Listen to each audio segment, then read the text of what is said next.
इस्लामाबाद में भी हमें ऐसे स्लम एरियाज़ मिले जहाँ पे ऐसे आउट ऑफ स्कूल बच्चे मौजूद थे। हमने प्लान किया कि हम क्यों ना इनके ही स्लम एरिया के करीब किसी भी पार्क में ऐसा इनिशिएटिव स्टार्ट करें जहाँ पे ये बच्चे डेली बेसिस पे आएँ और अपनी तालीम हासिल करें। मेरा नाम अब्दुर्रहमान लोधी है और मैं कॉर्पोरेट सेक्टर से ताल्लुक़ रखता हूँ। Each one teach one foundation जो कि आज से 10 साल पहले शुरू की गई थी, इसका मकसद ये था कि पाकिस्तान में 2.5 करोड़ बच्चे आउट ऑफ स्कूल हैं, उनको किसी न किसी वे में स्कूलों तक पहुँचाना है। सबसे बड़ा चैलेंज लोगों की एक्सेप्टेबिलिटी का है।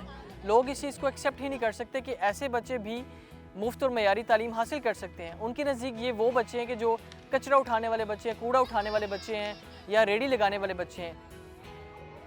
वॉलंटियर्स काम करते हैं, बेसिकली उनका ताल्लुक डिफरेंट यूनिवर्सिटी से होता है। दिन भर वो अपनी यूनिवर्सिटी में अपने एकेडमिक्स में मसरूफ़ होते हैं। शाम को ये वॉलंटियर जो है अपने कीमती टाइम में से वक्त निकालते हैं और हमारे पास यहाँ पे आते हैं इन बच्चों को पढ़ाने के लिए। इन वॉलंटियर्स की यूनिवर्सिटीज़ के अंदर कुछ इवेंट्स करते हैं जिसमें बेक एंड सेल हमारा एक ऐसा इवेंट है।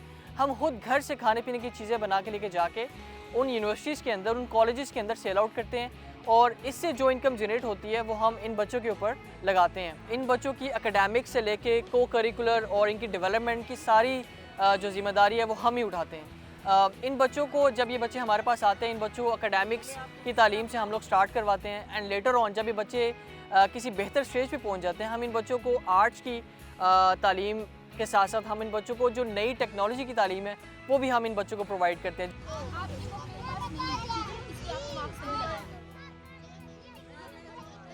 मुझे लगता है कि ये वही बच्चे हैं जो हमारी सोसाइटी में एक पॉजिटिव चेंज ला सकते हैं।